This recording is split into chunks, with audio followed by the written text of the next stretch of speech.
So good morning, hello, hi and good morning you all.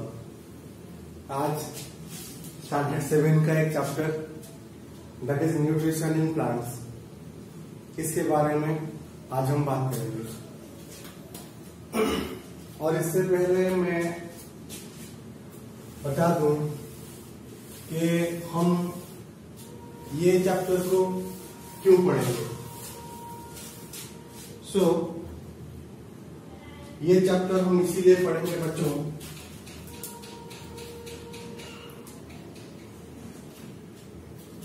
ये chapter में हम देखेंगे जो प्लांट्स होते हैं वो कैसे खाना खाते हैं। Nutrition in plants, nutrition in plants.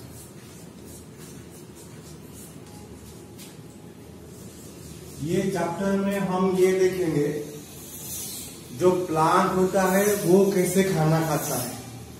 आपका जो प्लांट है वो कैसे खाना खाता है, that is nutrition in plants. तो सबसे पहले बच्चों हम ये देखेंगे कि न्यूट्रिशन का मतलब क्या होता है। What is nutrition. देखो बच्चों, न्यूट्रिशन का मतलब होता है the mode of taking food, the mode of taking food मतलब आप किस तरह का खाना खाते हो और कैसे खाते हो। आप किस तरह का खाना खाते हो और कैसे खाते हो, उसे ही हम कहते हैं मोड, और न्यूट्रिशन हम उसे कहते हैं, दैट इज कॉल्ड न्यूट्रिशन। सो अब नेक्स्ट हम चर्चा करेंगे न्यूट्रिएंट्स। अब ये न्यूट्रिएंट्स क्या है। न्यूट्रिएंट्स का मतलब होता है the components of food। आपके फूड में जितना कंपोनेंट प्रेजेंट है। अब जैसे कि आपने कुछ खाना खाया,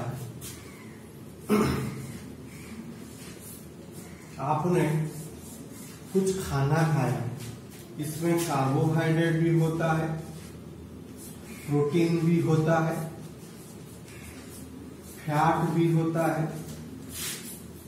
विटामिन होता है, मिनरल भी होता है। इन सभी को हम कहते हैं न्यूट्रिएंट्स। इन सभी को हम कहते हैं न्यूट्रिएंट्स। ठीक है बच्चों, तो सबसे पहले हमने देखा न्यूट्रिशन। न्यूट्रिशन का मतलब होता है the mode of taking food. उसके बाद हमने देखा न्यूट्रिएंट्स। न्यूट्रिएंट्स का मतलब होता है द कंपोनेंट्स ऑफ फूड। एक फूड में जितने भी सारे कंपोनेंट प्रेजेंट होते हैं उन्हें हम कहते हैं न्यूट्रिएंट्स। उसके बाद हमने टाइप ऑफ न्यूट्रिएंट देखा, जैसे carbohydrate, protein, fat, vitamin, mineral. ये सब क्या है, ये सब होते हैं न्यूट्रिएंट्स। ठीक है, अब नेक्स्ट हम देखेंगे हम खाना आखिर में खाते क्यों हैं। अगर हम खाना नहीं खाएंगे तो क्या होगा, हम खाना क्यों खाते हैं। ठीक है, why do we eat food. हम खाना क्यों खाते हैं। अब जैसे कि ग्रोथ के लिए खाते हैं, डेवलपमेंट के लिए खाते हैं,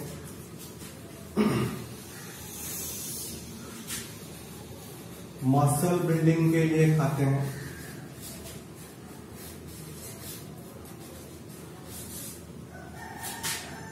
सेल रिपेयर के लिए भी खाते हैं,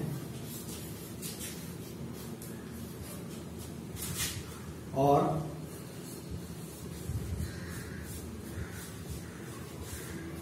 हेल्दी रहने के लिए भी हम खाना खाते हैं। ठीक है।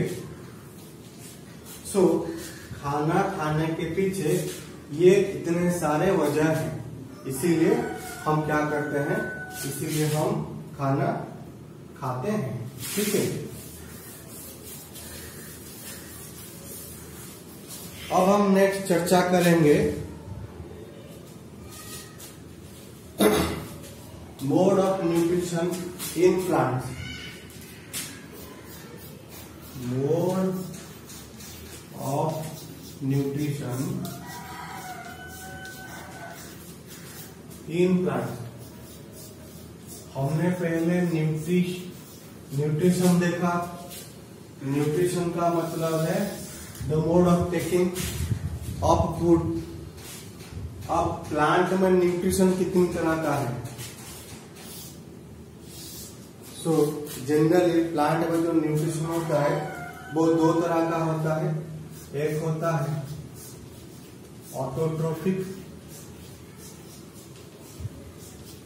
और दूसरा होता है heterotrophic.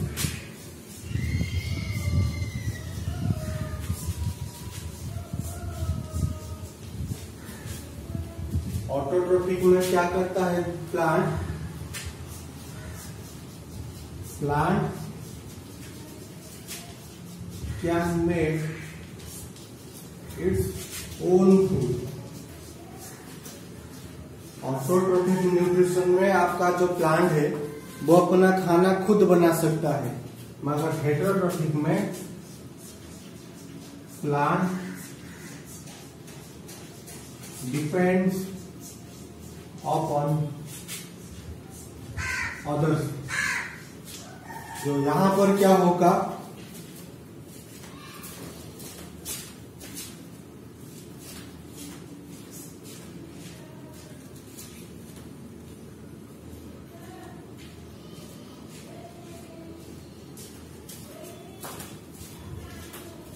Heterotrophic mode of nutrition में आपका जो प्लांट है वो दूसरे एनिमल के ऊपर डिपेंड करेगा। ये दूसरे एनिमल या दूसरे प्लांट के ऊपर डिपेंड करेगा। ठीक है। और हेटेरोट्रोफिक के भी टाइप्स होते हैं, जैसे सैप्रोफाइटिक,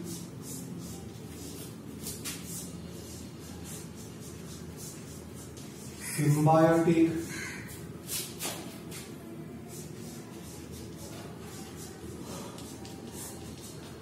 पैरासाइटिक। ये इसके कुछ हेटेरोट्रोफिक मोड ऑफ न्यूट्रिशन के टाइप्स। सैप्रोट्रोफिक है, पैरासाइटिक है और सिम्बायोटिक है। तो हम एक एक करके सबके बारे में डिटेल्स में देखेंगे। ठीक है बच्चों, एक एक करके अब सबके बारे में हम डिटेल में देखेंगे। नोट कर लो अगर किसी को नोट करना है तो।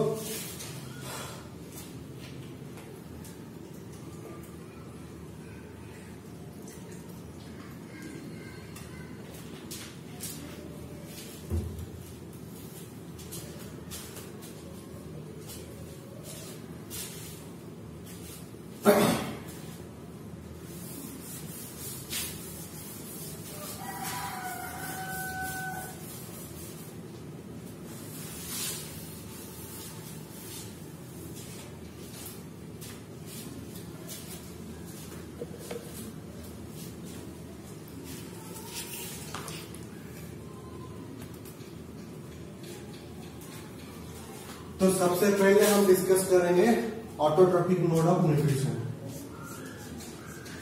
ऑटोट्रोफिक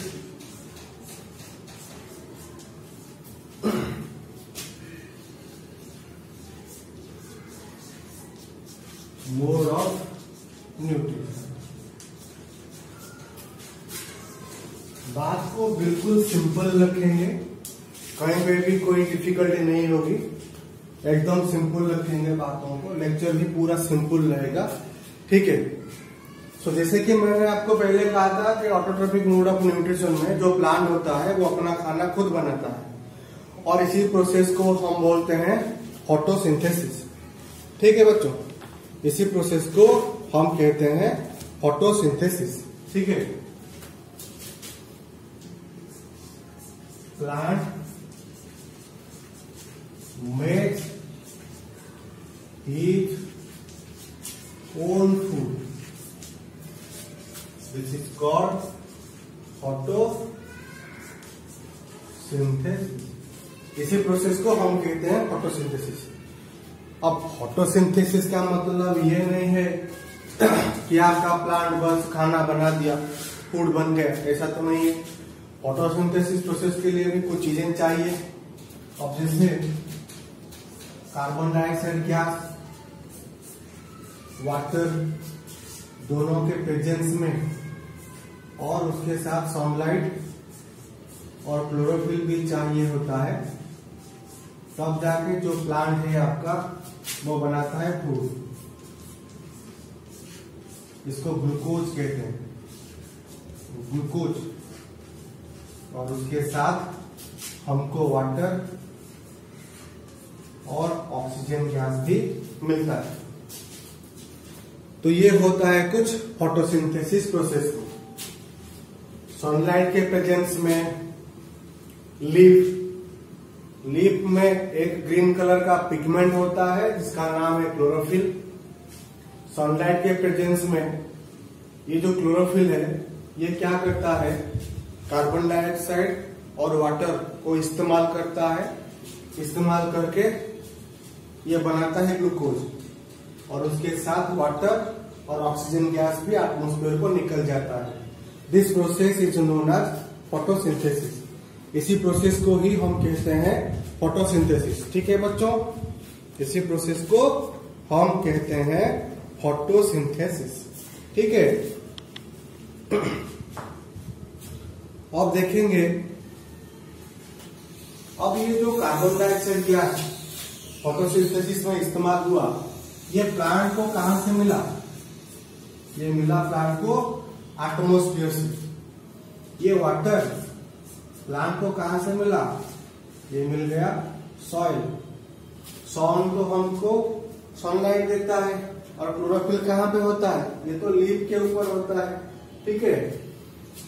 अब यहाँ पर ये सवाल उठता है कि ये जो कार्बन डाइऑक्साइड एटमॉस्फेयर से तो प्लांट लिया, मगर प्लांट का वो कौन सा पार्ट है जिसमें ये कार्बन डाइऑक्साइड गैस लिया? और इसका जो आंसर होगा बच्चों, दैट इज स्टोमाटा। उसे हम स्टोमाटा कहते हैं। देखो,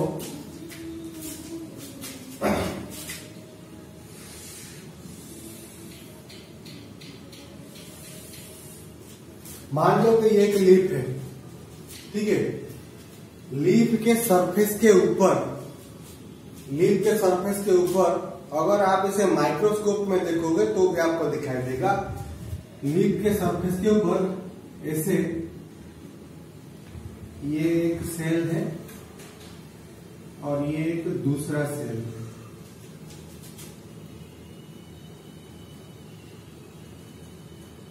यहां पर एक सेल और यहां पर एक सेल, ऐसे बहुत सारे सेल प्रेजेंट हैं। अब आप ये सोचोगे कि सर लीफ के ऊपर सेल प्रेजेंट है, लेकिन सेल क्या है ये तो हमने समझा नहीं।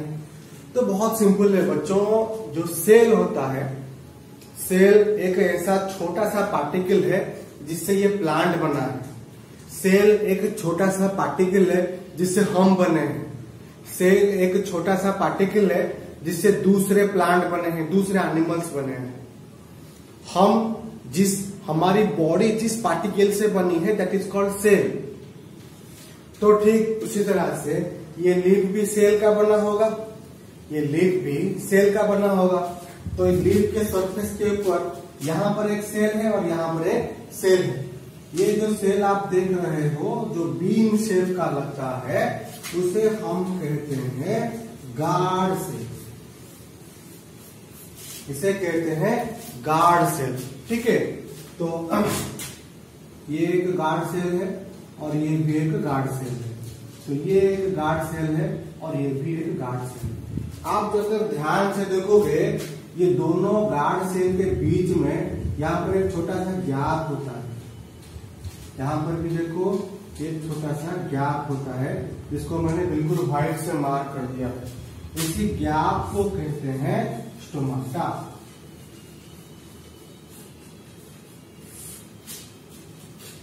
लीफ के सरफेस के ऊपर गार्ड सेल प्रेजेंट होते हैं और दो गार्ड सेल के बीच में जो छोटा सा गैप होता है, उसी गैप को हम कहते हैं स्टोमाटा। उसी गैप को हम कहते हैं स्टोमाटा। और ये जो कार्बन डाइऑक्साइड गैस है, उसी गैप के थ्रू, स्टोमाटा के थ्रू लीफ के अंदर जाती है। आई बात समझ में बच्चों? नेक्स्ट हम चलेंगे वाटर की तरफ। अब ये वाटर कहाँ पे है सर? देखो भाई, जो वाटर है वो वाटर तो सॉइल में प्रेजेंट होता है और सॉइल से वाटर को एब्जॉर्ब करने का काम कौन करता है? ये काम करता है आपका रूट। तो रूट ने क्या किया? वाटर को सॉइल से एब्जॉर्ब कर लिया। मगर कैसे? वाटर एब्जॉर्ब हो गया, सॉइल ने एब्जॉर्ब कर लिया। कैसे? तो यहां पर क्या होता है, मैं इसको मिटा देता हूं।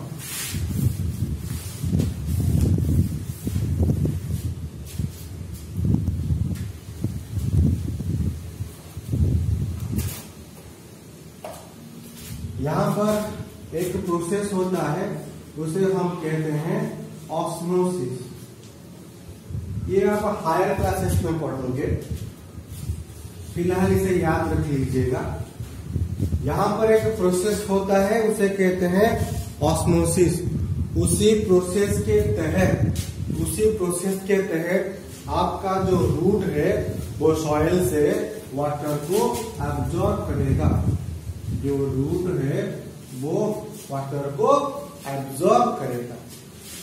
आई बात समझ में सबको? कार्बन डाइऑक्साइड किसने लिया? स्टोमाटा ने लिया। और फिर वाटर कैसे एब्जॉर्ब हुआ? रूट ने एब्जॉर्ब किया। उस प्रोसेस को क्या कहेंगे? ऑस्मोसिस कहेंगे। ठीक है बच्चों? और सनलाइट तो हमको सन से मिला, और जैसे कि आप सबको पता है, हम सनलाइट को अल्टीमेट सोर्स ऑफ एनर्जी कहते हैं। क्योंकि सन है तो हम हैं। अगर सनलाइट हमको नहीं मिलता तो शायद आज हम जिंदा नहीं। देखो बच्चों, सनलाइट अगर नहीं होता तो क्या आपका प्लांट खाना बनाता? नहीं बनाता। अगर प्लांट खाना नहीं बनाता तो हम कहां पे खाते? हम खाना खा पाते? नहीं खा पाते। So that's why sun is known as the ultimate source of energy. आज सनलाइट के मदद से हम बिजली बनाते हैं, अल्टीमेट सोर्स ऑफ एनर्जी। आज सनलाइट के मदद से हमने सोलर पावर स्टेशन बनाया है, अल्टीमेट सोर्स ऑफ एनर्जी। आज सनलाइट के मदद से सोलर कार भी चलता है, अल्टीमेट सोर्स ऑफ एनर्जी। आज सनलाइट के वजह से सैटेलाइट भी काम करते हैं, ultimate source of energy. That's why sun is known as the ultimate source of energy, because sun is doing a tremendous effort, a tremendous work for our benefit, for our sustaining, for our survivability, for our longevity. No suns means no plants, no plants means no food, no food means no rain, no rain means no water, no water means हम कहां पे होते? थोड़ा चिंता करो, इसके बारे में थोड़ा सा चिंता करो। अगर हम आज पढ़ेंगे, लिखेंगे, कुछ सीखेंगे तो फ्यूचर में हम कुछ बनेंगे। अगर हम कुछ बने तो हम कुछ बनाएंगे। अगर हम पढ़ेंगे नहीं, लिखेंगे नहीं, सीखेंगे नहीं तो बनेंगे क्या और बनाएंगे क्या? आज हमारे पास वैक्सीन नहीं है कोरोना का। क्यों नहीं है? क्योंकि हमने पढ़ाई पे ध्यान नहीं दिया था, इसीलिए वैक्सीन हम नहीं बना पा रहे, इसीलिए हम तड़प रहे हैं कोरोना में। तो इसलिए मैं सबको ये दरख्वास्त है कि पढ़ाई पे ध्यान दो, पढ़ाई पे ध्यान दो। पढ़ाई को छोड़ दोगे, किताबें जो होते हैं वो ह्यूमन बीइंग का बेस्ट फ्रेंड होता है और दूसरा कोई बेस्ट फ्रेंड नहीं है। Book is the only best friend of every human being. अगर किसी के साथ दोस्ती करना है तो किताब से करो यार, कुछ तो मिलेगा, वरना क्या रखा है। तो ये समझ में आ गया ना? ध्यान से देखो थोड़ा सा इसको।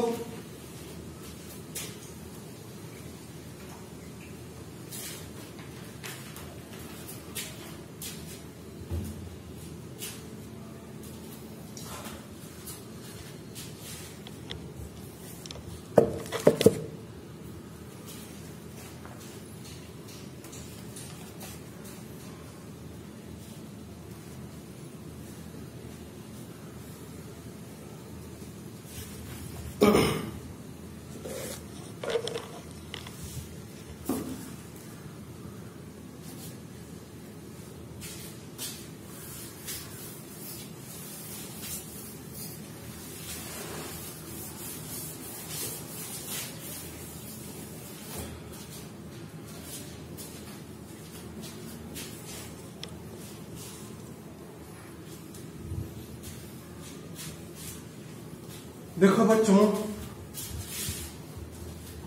लीफ का कलर क्यों ग्रीन है? Why is the leaf green? Leaf का कलर क्यों ग्रीन है? देखो बच्चों ध्यान से, ये एक लीफ है और जैसे मैंने अभी अभी आप सबको कहा था कि प्लांट या एनिमल हमारी बॉडी बहुत ही छोटे एक पार्टिकल से बनी है, दैट इज कॉल्ड सेल। तो ये लीफ आपका सेल का बना होता है। सेल जो है वो खुली आंख से नहीं दिखाई देता।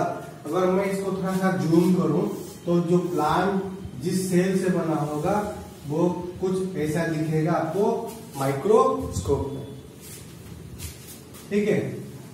सो यहां पर एक स्ट्रक्चर होगा, ऐसे एक स्ट्रक्चर होगा, वो कुछ इस तरह से दिखता होगा, इसे हम कहते हैं प्लास्टिड।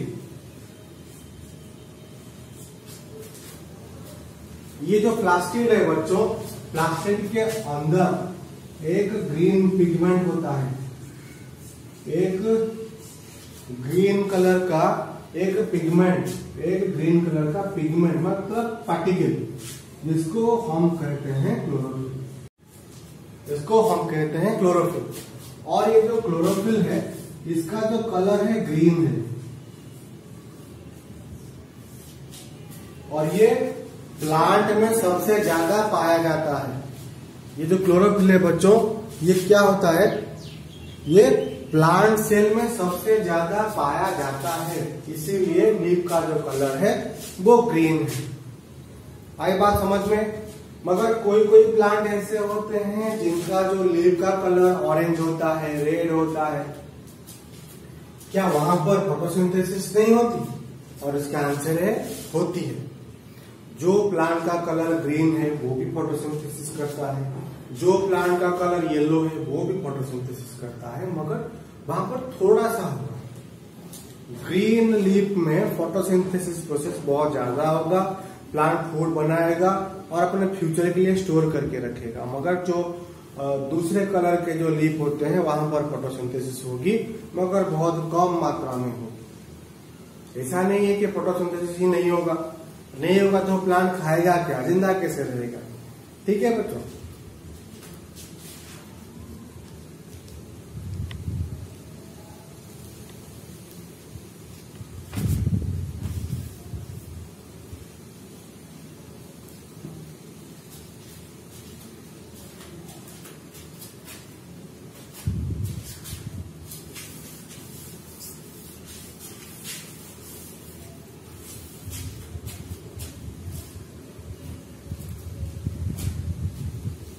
अब हम नेक्स्ट देखेंगे हेटेरोट्रॉफिक मोड ऑफ न्यूट्रिशन के बारे में।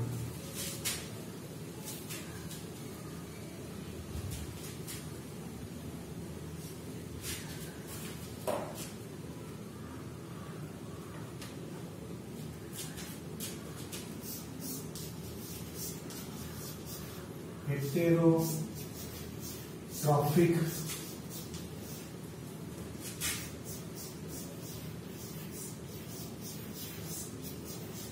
Mode of nutrition.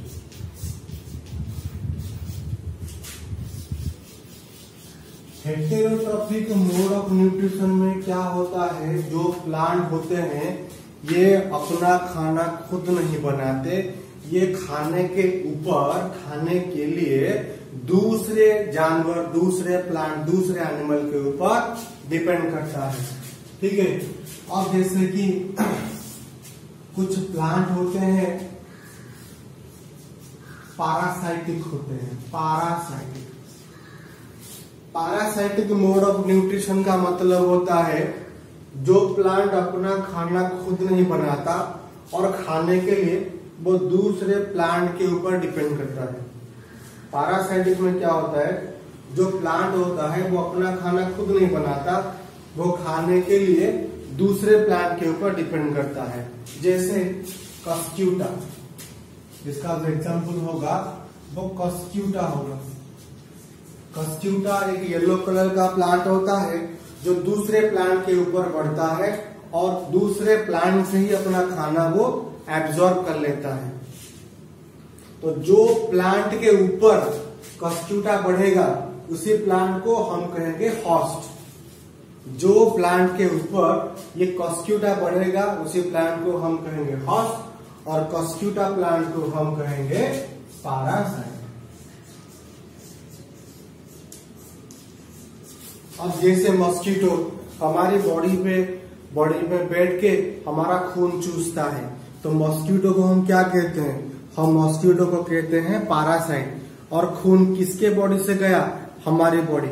मॉस्किटो किसके बॉडी में बैठा, हमारी बॉडी में बैठा, तो हमको क्या कहेंगे, हमको कहेंगे होस्ट। आई बात समझ में। नेक्स्ट हम देखेंगे insectivorous plants. Insectivorous plants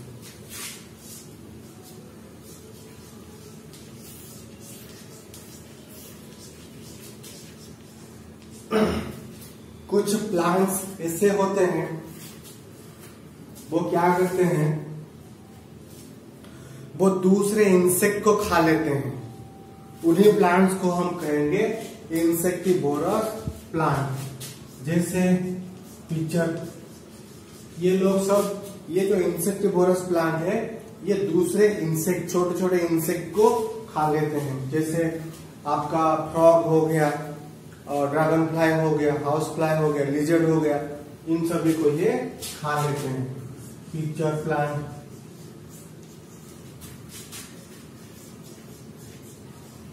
Venus fly trap. ठीक है, ये है कुछ एग्जांपल्स।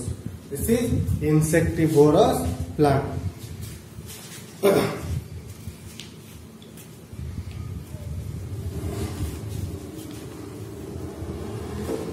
सो यहां पर एक सवाल ऐसा उठ के आता है कि ये इंसेक्टिवोरस जो प्लांट होते हैं, ये इंसेक्ट क्यों खाते हैं? तो यहां पर जो आंसर होता है, ये इंसेक्टिवोरस जो प्लांट होता है इसके बॉडी में प्रोटीन की डेफिशिएंसी होती है। तो प्रोटीन की कमी को पूरी करने के लिए इसको मजबूरन इंसेक्ट खाना पड़ता है। ठीक है, जो प्रोटीन की जो कमी है उसको पूरा करने के लिए इसे मजबूरन इंसेक्ट खाना पड़ता है। ठीक है, इंसेक्टिवोरस प्लांट होता है, इसके बॉडी में जो प्रोटीन की कमी होती है, प्रोटीन की कमी को पूरी करने के लिए ये इंसेक्ट को खाता है, जिससे जो प्रोटीन की कमी है ये फुलफिल हो जाती है और इसके बॉडी के ग्रोथ में, डेवलपमेंट में उसको मदद मिल जाती है। नेक्स्ट हम देखेंगे सैप्रोट्रॉपिक मोड ऑफ न्यूट्रिशन। कुछ प्लांट्स ऐसे होते हैं जिनका जो नेचर है सैप्रोट्रॉपिक होता है, जैसे कि फंजाई,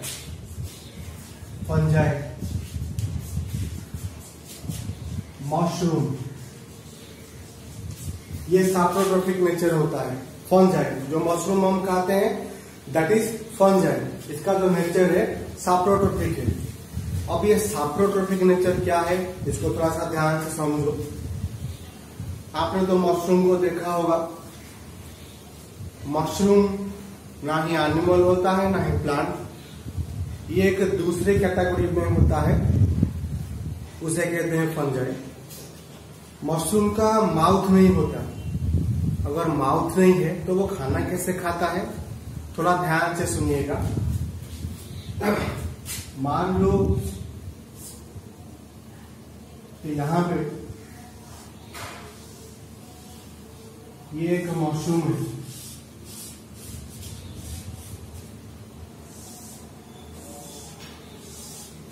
मशरूम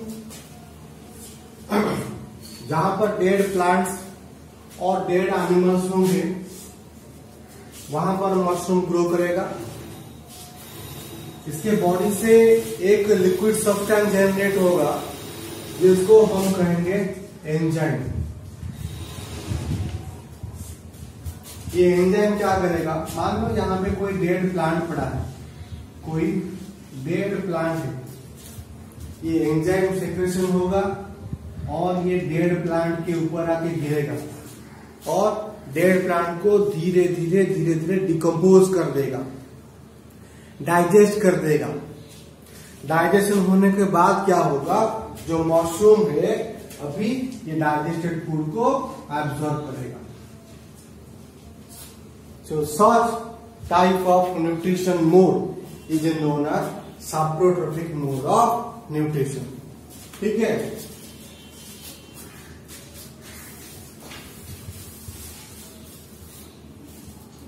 नेक्स्ट देखेंगे symbiotic mode of nutrition. Symbiotic mode of nutrition. देखो, सिम्बायोटिक मोड ऑफ न्यूट्रिशन में दो डिफरेंट ऑर्गेनिज्म मिलके रहते हैं, जैसे कि आपका फंजाई प्लस आल्गी। आल्गी और फंजाई दोनों एक साथ मिलके रहते हैं। ये हमको मिलेंगे ज्यादातर स्वाम्प एरिया में, पत्थर के नीचे, या फिर कोई बड़ा सा बड़े वाला लकड़ी के नीचे ये प्रेजेंट होगा। स्वाम्प डैम्प एरिया में ये ज्यादा प्रेजेंट होगा। फंजी और आल्गी, इन दोनों को हम कहते हैं लाइकेन। जो फंजाई है ये क्या करेगा, ये शेल्टर प्रोवाइड करेगा, शेल्टर प्रोवाइड करेगा, और जो आल्गी है ये फूड प्रिपेयर करेगा। इस तरह से दोनों मिलके एक साथ रहते हैं। So this type of nutrition is known as symbiotic mode of nutrition. ठीक है।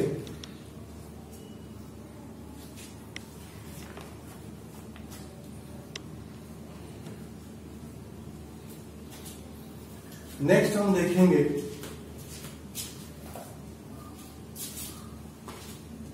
कि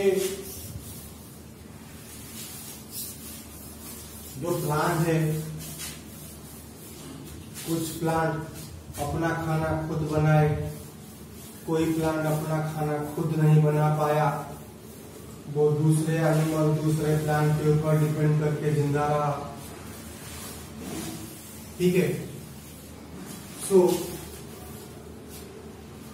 इसी तरह से जो प्लांट है वो ग्रो किए, प्लांट के ग्रोथ के लिए हो, प्लांट डेवलपमेंट के लिए हो, प्लांट जो न्यूट्रिएंट्स है वो न्यूट्रिएंट्स को तो सॉइल से ले जाता है, लेकिन अभी वही न्यूट्रिएंट्स सॉइल में दोबारा कैसे आता है, अब इसके बारे में हम चर्चा करेंगे। ठीक है। देखो, हमने अभी तक ये देखा जो प्लांट्स होता है, जो प्लांट होता है वो क्या, so how nutrients are replenished in the soil, how nutrients replenish.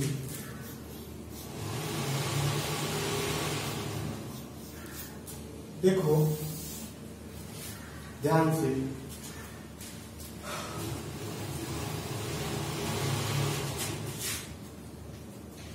मान लो ये सॉइल है और हमने कोई प्लांट लगाया था,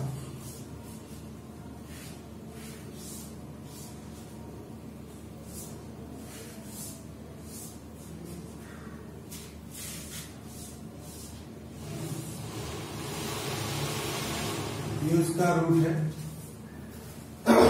जो रूट करेगा, जो प्लांट का रूट है, वो न्यूट्रिएंट्स और वाटर दोनों सॉइल से ऑब्जर्व करेगा।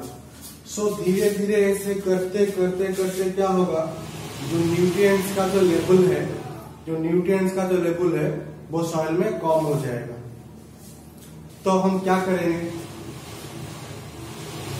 तो अगर सॉइल में न्यूट्रिएंट्स कम हो गया तो दोबारा अगर हम कोई प्लांट लगाएंगे तो वो उतना अच्छी तरीके से नहीं बढ़ पाएगा। तो इसीलिए हम क्या करेंगे, प्लांट में फिर से न्यूट्रिएंट्स को ऐड करेंगे। कैसे, हम फर्टिलाइजर डालेंगे, ठीक है, या फिर मैन्योर हम ऐड करेंगे। ये फर्टिलाइजर और मैन्योर में बहुत सारा ढेर सारा न्यूट्रिएंट्स होता है। दोबारा ये अगर हम सॉइल में डालेंगे तो जो न्यूट्रिएंट्स लेवल है जो कम हो गया था वो फिर से बढ़ जाएगा। या फिर ऐसा भी होगा, मान लो कि ये कोई लेगुमिनस प्लांट है, ये कोई लेगुमिनस का मतलब पल्सेस प्लांट, जैसे आपका मूंग, दाल, ग्राम, पी, ये सब लेगुमिनस प्लांट होते हैं। ये लेगुमिनस प्लांट के रूट में एक बैक्टीरिया रहता है,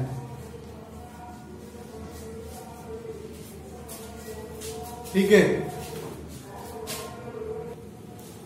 सो इसके रूट में एक स्पेशल तरह का बैक्टीरिया रहता है जिसका नाम है राइजोबियम। ये राइजोबियम बैक्टीरिया क्या करता है, नाइट्रोजन गैस को ये क्या करेगा, नाइट्रोजन सॉल्ट में बदल देगा।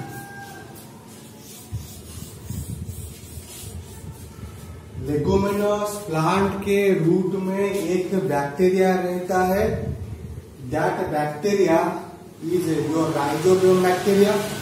वो बैक्टीरिया क्या करेगा, एटमॉस्फेयर में जो नाइट्रोजन गैस है उसी नाइट्रोजन गैस को नाइट्रोजन सॉल्ट में बदल देगा और वो सॉल्ट यहाँ पर सॉइल में आके डिपोजिट हो जाएगा। सो कुछ इसी तरीके से क्या होता है, जो न्यूट्रिएंट्स सॉइल में कम हो गया